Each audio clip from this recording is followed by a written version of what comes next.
Nutrición, dislipemia y obesidad. Se tratarán en el siguiente tema de una manera profunda las dislipemias, incluyendo sus causas y tratamiento, la valoración nutricional y el soporte nutricional enteral y parenteral, y por último la obesidad, su clasificación y tratamientos médicos y quirúrgicos.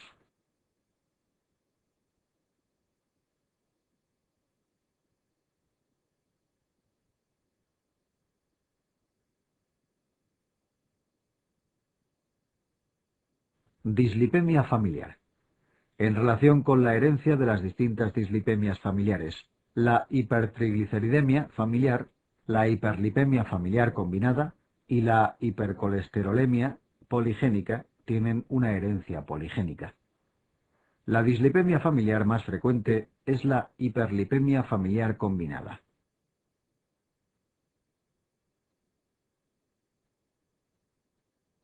Tiene interés la diferenciación clínica entre la hipercolesterolemia familiar monogénica y la poligénica. En la forma monogénica aparecerán xantomas tendinosos y estos pacientes tienen más de un 10% de familiares afectos. En relación a los valores de colesterol, en el caso de la hipercolesterolemia familiar poligénica, los valores varían entre 200 y 300 miligramos por dl. En la forma familiar monogénica heterocigota, entre 300 y 600 miligramos por dl. Y aquellos pacientes homocigotos para la forma familiar monogénica presentan valores superiores a 600 miligramos por dl.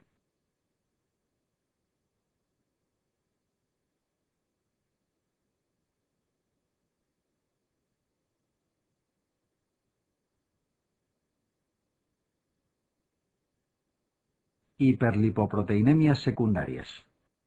Antes de asumir el diagnóstico de una forma familiar, al igual que antes de comenzar un tratamiento hipolipemiante, debemos destacar las causas secundarias, ya que en estos casos el tratamiento de la misma, por ejemplo, del hipotiroidismo, corregiría la dislipemia.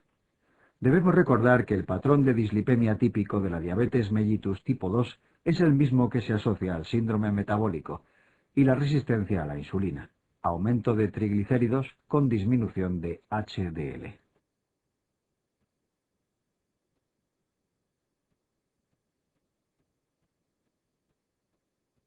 En la diabetes mellitus tipo 1 podemos encontrar un patrón similar al de la diabetes mellitus tipo 2 en periodos de mal control glucémico.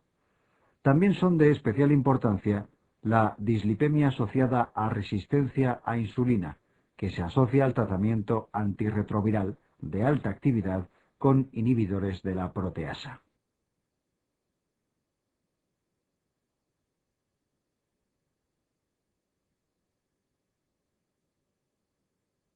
Objetivos de control de la dislipemia. Incluimos a continuación los objetivos de control de la dislipemia según el tercer panel de control, ATP tercero. Estos objetivos serán diferentes en función de la presencia o no de los distintos factores de riesgo cardiovascular o de la presencia de enfermedad vascular ya establecida. Recordar que la diabetes mellitus es un equivalente de cardiopatía isquémica en este sentido.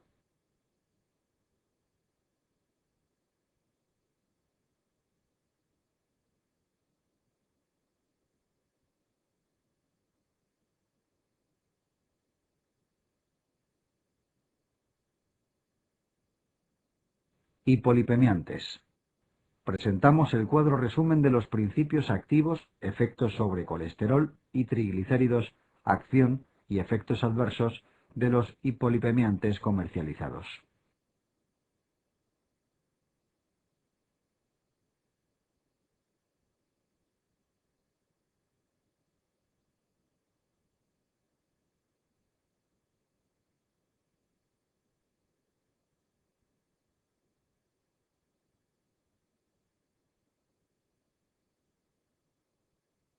Valoración de la desnutrición. Aunque clásicamente se describían dos síndromes, el marasmo y el cuásicor, en la práctica clínica la mayoría de los estados de desnutrición son mixtos. El primer índice de utilidad para la valoración nutricional es el peso y sus distintas combinaciones. Tiene gran importancia también el conocimiento de las características de las proteínas que evalúan el compartimento visceral, albúmina, transferrina, prealbúmina y proteína ligadora de retinol, junto con su vida media.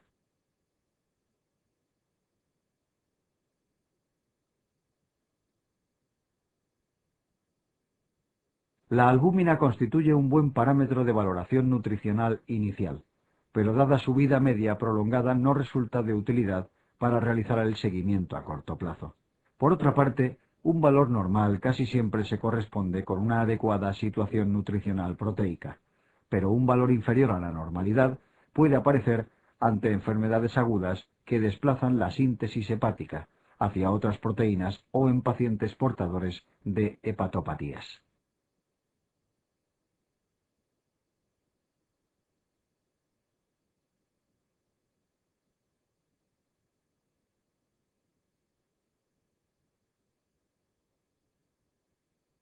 Soporte nutricional. Cuando se quiere realizar una nutrición correcta, es importante, en primer lugar, realizar una valoración del estado nutricional y a continuación realizar una evaluación de los requerimientos. Para ello es preciso conocer el metabolismo basal y el gasto energético añadido del paciente. Como norma general, siempre que sea posible, se utilizará el tubo digestivo, porque es más fisiológico, más fácil de usar, seguro y barato. Por eso es importante la evaluación de su capacidad de motilidad, longitud y capacidad de absorción adecuadas.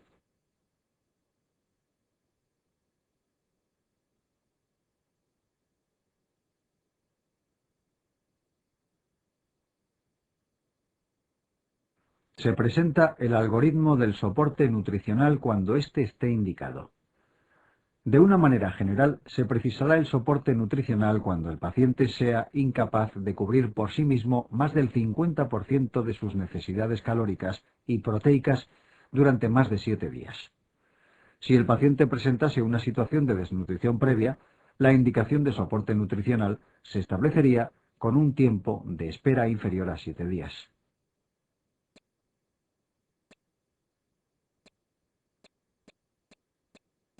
Una vez que existe indicación nutricional, el siguiente punto a valorar sería la posibilidad de utilizar el tracto digestivo en relación a su motilidad, longitud y capacidad de absorción. Si el tracto digestivo es utilizable, el siguiente punto a plantear es si el paciente presenta problemas de deglución. Con estos pasos, lo que pretendemos es utilizar el sistema más fisiológico posible siempre, recurriendo a la nutrición parenteral únicamente cuando no es posible mantener una nutrición adecuada a través del tracto digestivo, o bien cuando la nutrición enteral esté contraindicada.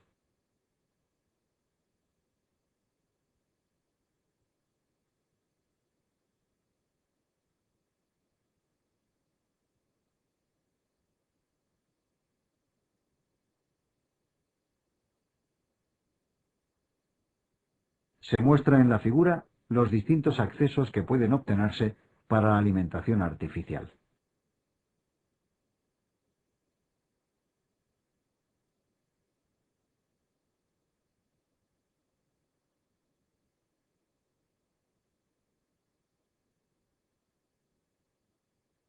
Nutrición enteral.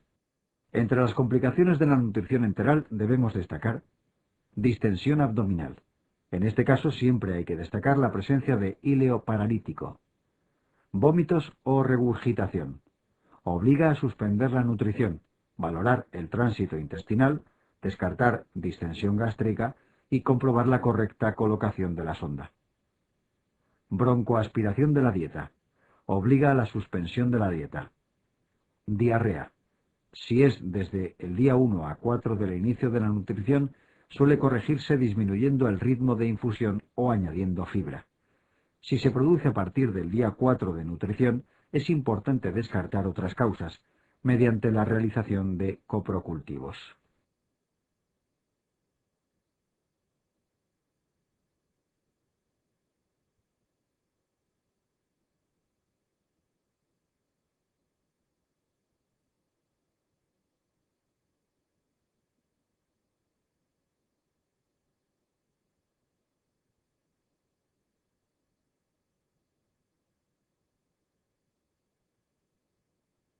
parenteral. Se presentan las indicaciones de la nutrición parenteral. En definitiva, utilizaremos una nutrición parenteral siempre que exista indicación de soporte nutricional, y la nutrición enteral o bien está contraindicada, o bien es insuficiente para cubrir las necesidades del paciente. Las complicaciones de la nutrición parenteral son mecánicas, derivadas de la colocación del catéter, neumotórax, etc. Metabólicas: 1. Alteraciones de la glucemia. 2. Hiperlipemias. 3. Alteraciones de los electrolitos. 4. Elevación de enzimas hepáticos. Infecciosas, habitualmente por contaminación del catéter, aunque también puede estar contaminada la bolsa de nutrición parenteral.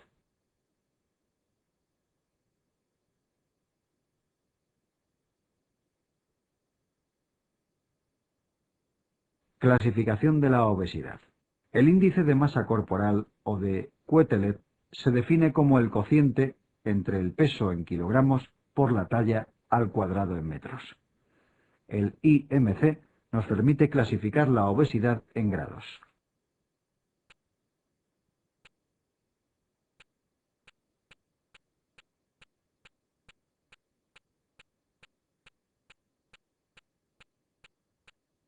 Tratamiento de la obesidad. La dieta es, al igual que en la diabetes, un pilar básico del tratamiento de la obesidad, ya que ninguno de los tratamientos farmacológicos resulta útil si no se acompaña de la dieta.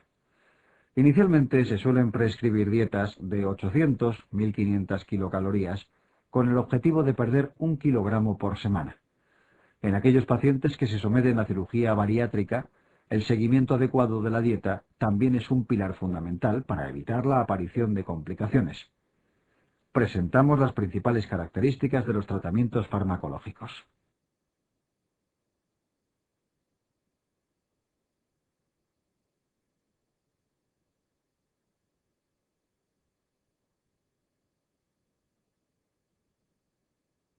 Objetivos de tratamiento en la obesidad. Se presentan los objetivos del tratamiento de la obesidad en función de su grado y los tratamientos recomendados en cada caso.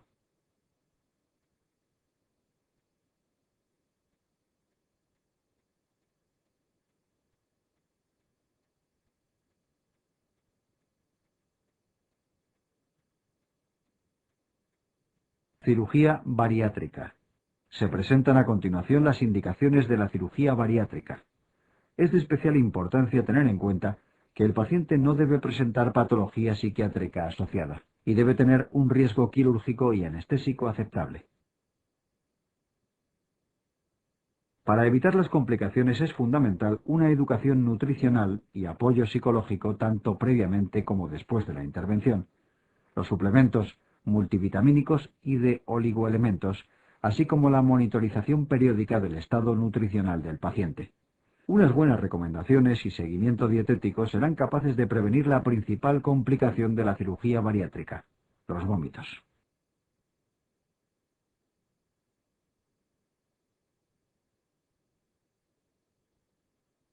Metabolismo del calcio.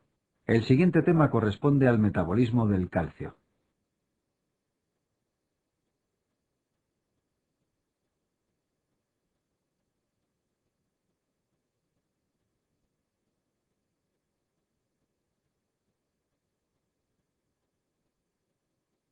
Diagnóstico diferencial.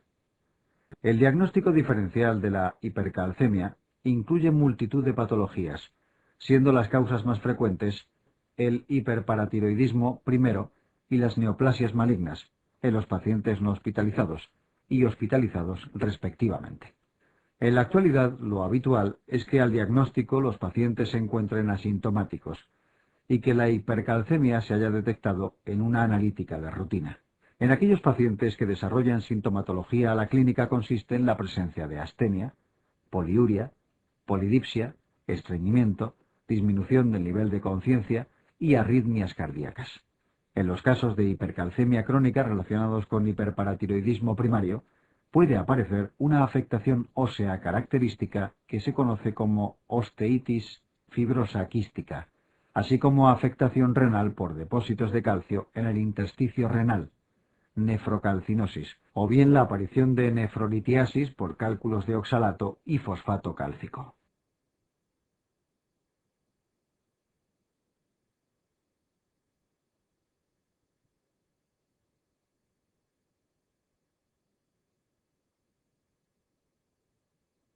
En cuanto al diagnóstico diferencial, el dato que más información aporta son los niveles séricos de fósforo. Aquellos pacientes con niveles de fósforo bajos o en el límite bajo de la normalidad, en la inmensa mayoría de las ocasiones van a padecer un hiperparatiroidismo primero. Por lo tanto, para confirmar este, debemos determinar los niveles de PTH inmunoreactiva. Si estos se encuentran elevados antes de diagnosticar al paciente de un hiperparatiroidismo primero, debemos descartar que el paciente no esté tomando sales de litio, que producen una hipercalcemia, con fósforo bajo y PTH elevada, por bloqueo del sensor de calcio de la glándula paratiroidea, o que el paciente no padezca una hipercalcemia hipocalciúrica familiar, enfermedad de herencia autosómico dominante en la que existe una mutación en el sensor de calcio de la paratiroides y túbulo renal, que cursa con hipercalcemia desde la infancia y rara vez es sintomática.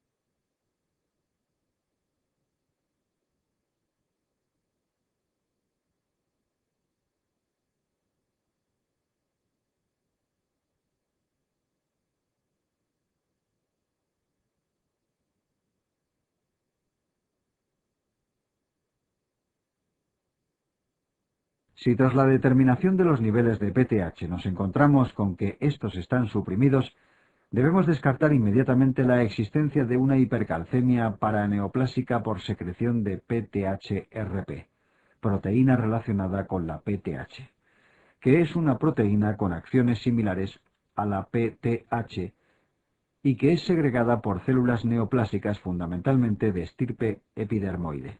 En el otro lado tenemos los pacientes que presentan fósforo elevado o en el límite alto de la normalidad.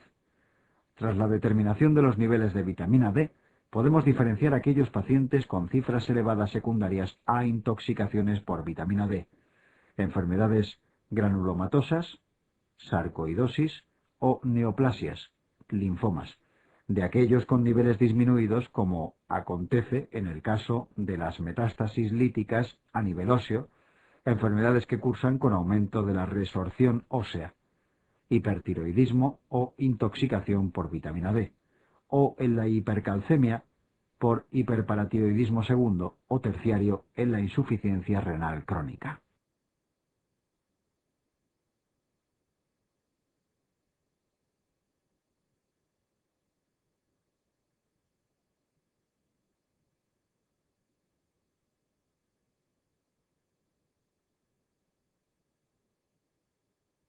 La hipercalcemia aguda es una situación de gravedad que puede comprometer la vida del paciente. Por lo tanto, va a requerir la instauración precoz de medidas terapéuticas con el objeto de disminuir las cifras de calcio plasmático.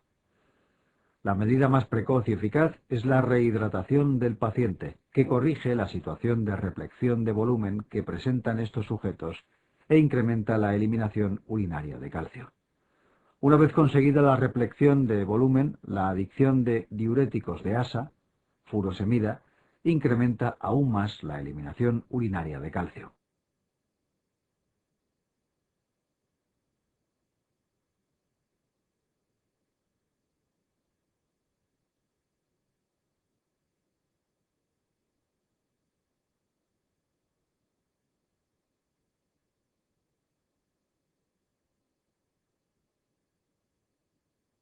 En cuanto al manejo farmacológico específico, el tratamiento de acción más rápida inicialmente es la administración de calcitonina, aunque presenta el problema de la taquifilaxia, requiriendo frecuentes aumentos de dosis que cada vez son menos efectivas con el uso repetido.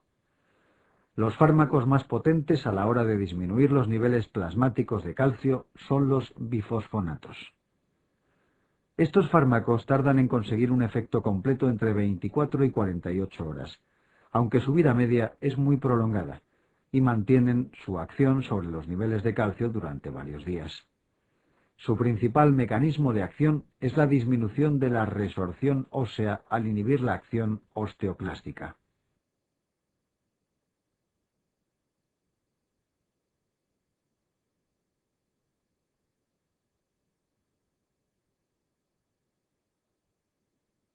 Debemos vigilar los niveles de fósforo, que pueden aumentar, y los de calcio, que pueden disminuir, incluso al rango de hipocalcemia.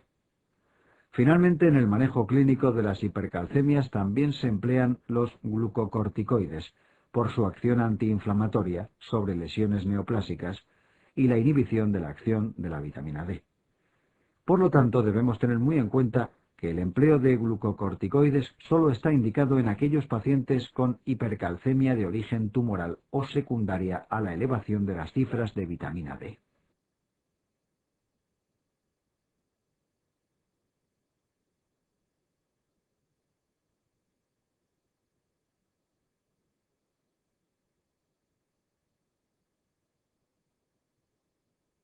Una vez realizado el diagnóstico de la hipercalcemia provocada por un hiperparatiroidismo primero, he instaurado el tratamiento en situación aguda si éste es necesario. La decisión más importante a tomar en el hiperparatiroidismo primero es si el paciente presenta indicación quirúrgica o no. Los criterios de indicación quirúrgica se reflejan en esta diapositiva, y son la edad, se interviene a todos aquellos pacientes menores de 50 años, la elevación de los niveles de calcio plasmático, 1 miligramo por dl, por encima del límite superior de la normalidad, que normalmente se sitúa en 10,5 miligramos por dl, la eliminación urinaria de más de 400 miligramos de calcio al día.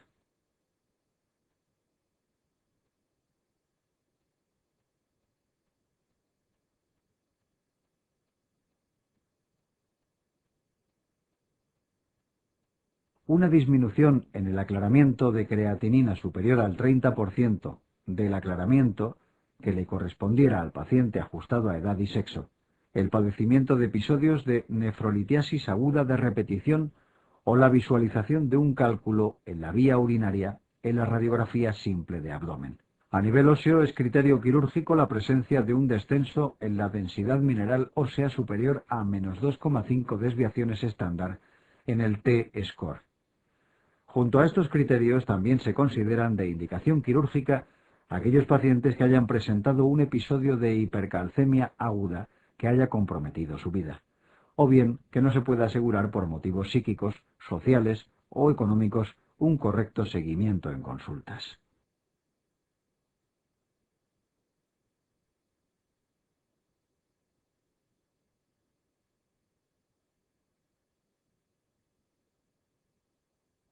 Una vez indicada la cirugía, recordar que para la realización de la misma no es imprescindible ninguna prueba de imagen, ya que la palpación manual de las glándulas paratiroides por parte del cirujano es el método más sensible para la identificación de la glándula patológica.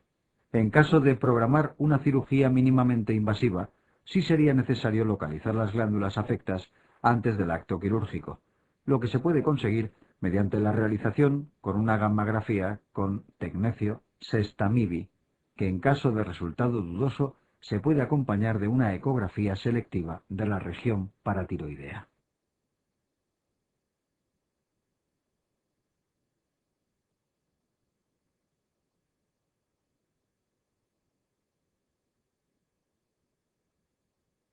Si el paciente con hiperparatiroidismo primario no presentara criterios de cirugía o rechazara la misma, debemos iniciar medidas dietéticas y farmacológicas con el objeto de intentar mantener los niveles de calcio dentro de un rango no peligroso para la vida del paciente. La hidratación abundante por vía oral suele ser una medida suficiente en la mayoría de los pacientes para mantener los niveles de calcio por debajo de 11,5 miligramos por dl. En aquellos pacientes en los que esta medida no es suficiente para el control del calcio o presenten complicaciones asociadas al hiperparatiroidismo, debemos instaurar tratamiento farmacológico.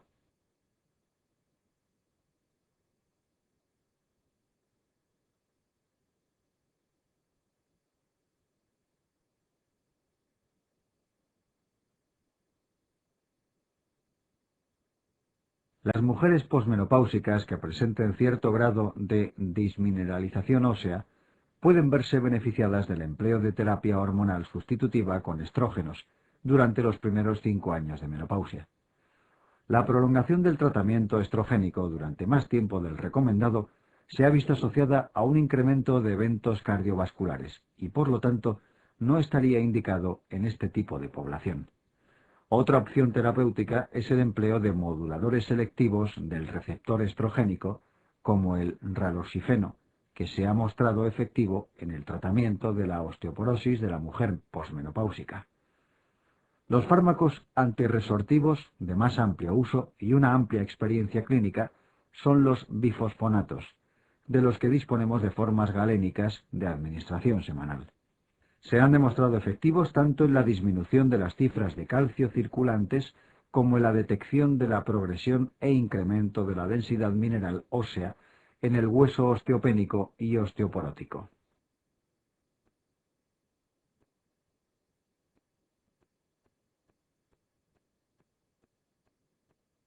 Recientemente se ha introducido como tratamiento antiosteoporótico la administración de sales de estroncio.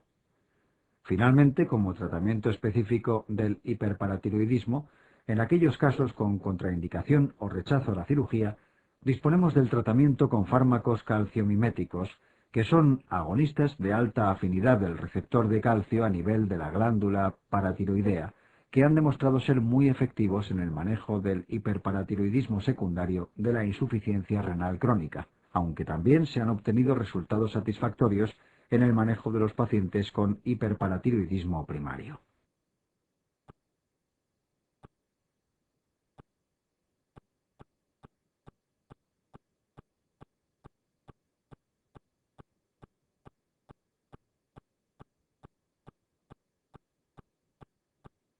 La hipocalcemia se va a manifestar clínicamente como un cuadro de hiperexcitabilidad neuromuscular, en el que van a aparecer espasmos carpopedales y musculares, y en los casos más extremos, espasmos laríngeos y convulsiones. En casos severos puede cursar con parada cardiorrespiratoria. A nivel cardíaco se asocia con inversión de la onda T y prolongación del intervalo QT. Clínicamente podemos valorarla mediante los signos de Trousseau y Vostek, o espasmos carpopedal tras el inflado de un manguito de presión arterial en una extremidad superior con compresión mantenida por encima de la presión arterial sistólica, o la aparición de trismus tras la percusión sobre los músculos maseteros respectivamente.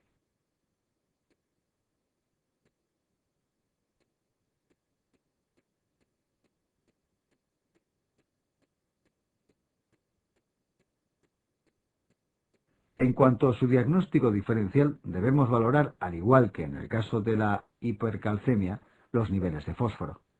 Los pacientes con niveles de calcio y fósforo disminuidos suelen tener en la mayoría de las ocasiones como causa subyacente el déficit de vitamina D, que se puede observar en pacientes ancianos hospitalizados, pacientes alcohólicos o con cuadros de malabsorción crónica.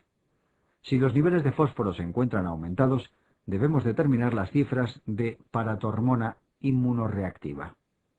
Si estos se encuentran disminuidos, la causa de la hipocalcemia es un hipoparatiroidismo primario, en la mayoría de las ocasiones de origen posquirúrgico, y en menor medida autoinmune o de etiología idiopática.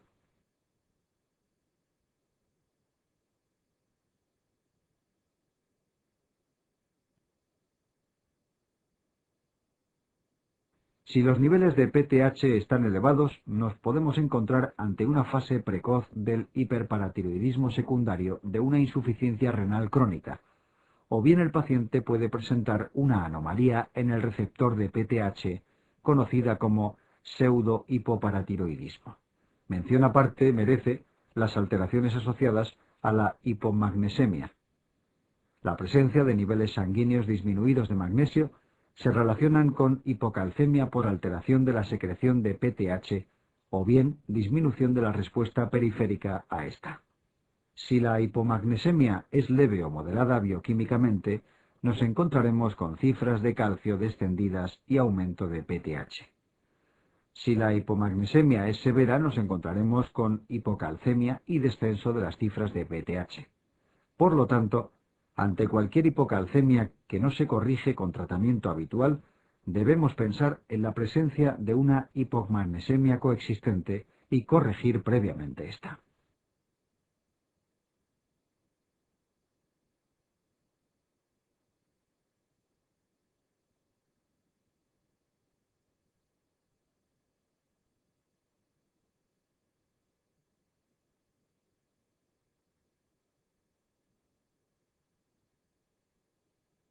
El pseudohipoparatiroidismo consiste en un trastorno hereditario que cursa con una insensibilidad del receptor de PTH a la acción de esta hormona. El receptor de PTH es un receptor de membrana unido a una proteína G y que utiliza como mensajero intermediario el AMP cíclico sintetizado por una adenilato ciclasa. Existen tres tipos de pseudohipoparatiroidismo: los tipos 1A y 1B y el tipo 2, por alteraciones a distintos niveles del receptor.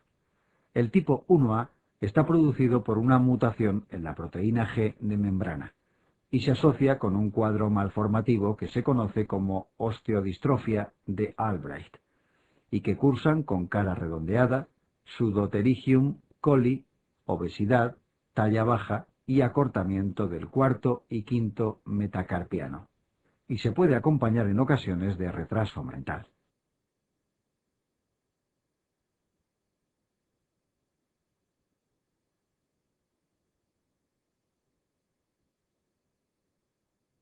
Como la proteína G interviene en otros receptores hormonales, los pacientes presentan resistencia a la acción de otras hormonas como la TSH, GnRH y hormona antidiurética.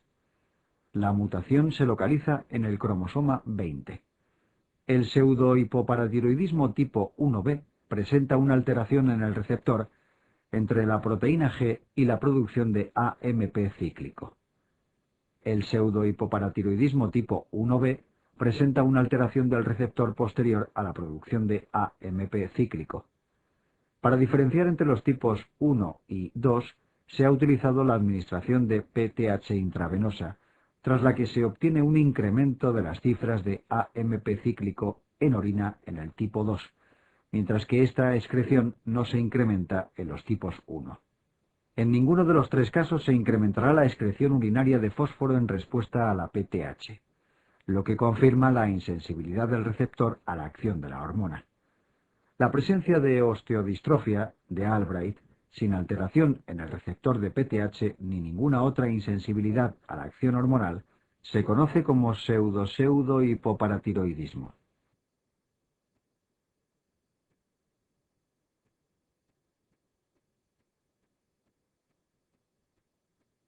Trastornos que afectan a sistemas endocrinos múltiples. El siguiente tema corresponde a los trastornos que afectan a sistemas endocrinos múltiples.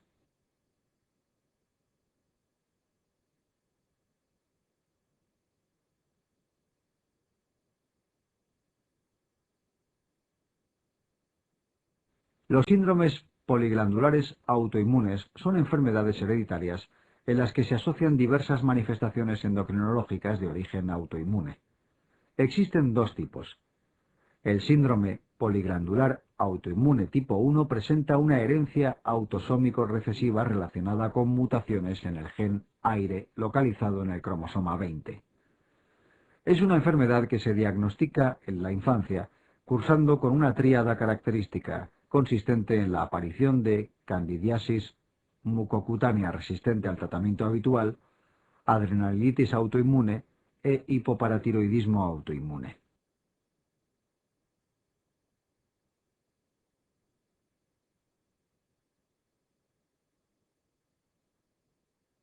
Asocia con frecuencia hipogonadismo autoinmune, y los pacientes pueden presentar otras afecciones autoinmunes como la diabetes mellitus tipo 1. El síndrome poliglandular autoinmune tipo 2 se manifiesta en la adulta y es de herencia poligénica. Se caracteriza por la asociación de adrenalitis autoinmune junto con diabetes mellitus tipo 1 o enfermedad autoinmune del tiroides. Puede asociar igualmente otras enfermedades autoinmunes. Hasta el 25% de los pacientes con miastenia gravis presentan un síndrome poliglandular autoinmune tipo 2.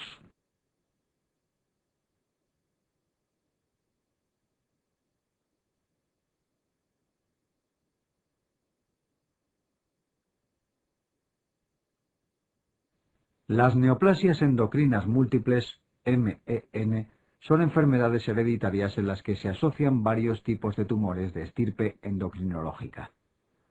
El MEN tipo 1 Se hereda de forma autosómico dominante por la mutación de un gen conocido como menina localizado en el cromosoma 11.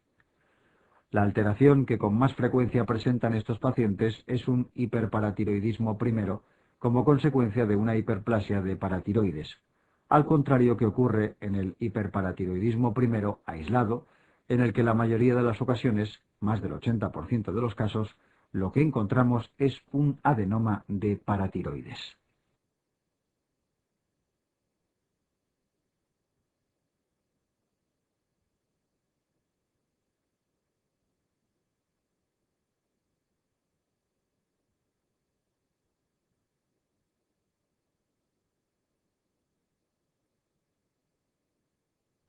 La segunda manifestación por orden de frecuencia son los tumores gastroenteropancreáticos, de los cuales el más frecuente es el gastrinoma en un 40% de los casos, seguido del insulinoma.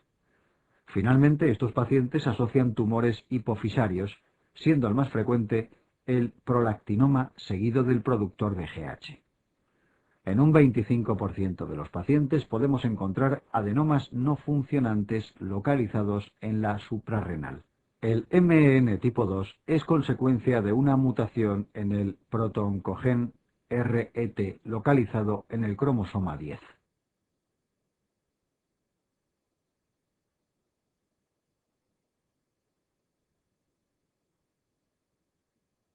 Es de herencia autosómico dominante. A su vez, se divide en dos subtipos. El MEN tipo 2A asocia cáncer medular de tiroides como manifestación más frecuente, que además se localiza de forma característica en la unión del tercio superior con los dos tercios inferiores de cada lóbulo. Aproximadamente la mitad de los pacientes van a presentar un feocromocitoma que con frecuencia es bilateral y que característicamente produce más adrenalina que noradrenalina.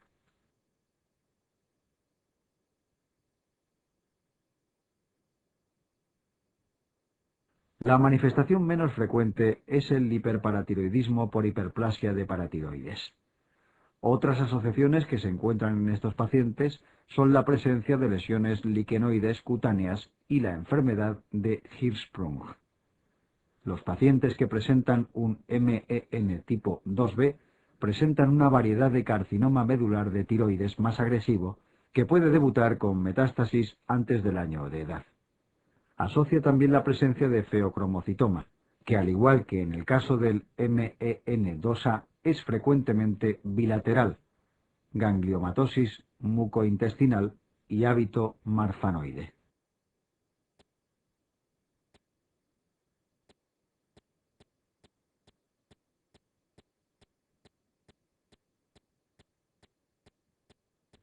La segunda manifestación por orden de frecuencia son los tumores gastroenteropancreáticos, de los cuales el más frecuente es el gastrinoma en un 40% de los casos, seguido del insulinoma. Finalmente, estos pacientes asocian tumores hipofisarios, siendo el más frecuente el prolactinoma seguido del productor de GH. En un 25% de los pacientes podemos encontrar adenomas no funcionantes localizados en la suprarrenal. El MEN tipo 2 es consecuencia de una mutación en el protooncogen RET localizado en el cromosoma 10.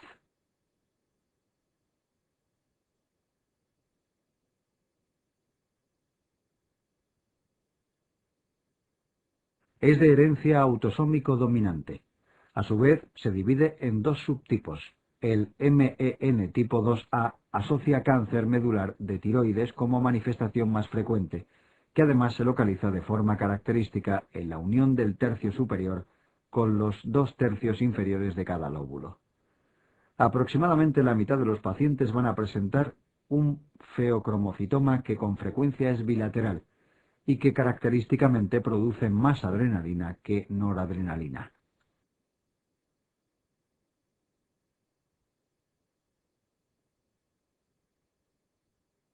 La manifestación menos frecuente es el hiperparatiroidismo por hiperplasia de paratiroides. Otras asociaciones que se encuentran en estos pacientes son la presencia de lesiones liquenoides cutáneas y la enfermedad de Hirschsprung. Los pacientes que presentan un MEN tipo 2B presentan una variedad de carcinoma medular de tiroides más agresivo que puede debutar con metástasis antes del año de edad. Asocia también la presencia de feocromocitoma, que al igual que en el caso del MEN2A es frecuentemente bilateral, gangliomatosis mucointestinal y hábito marfanoide.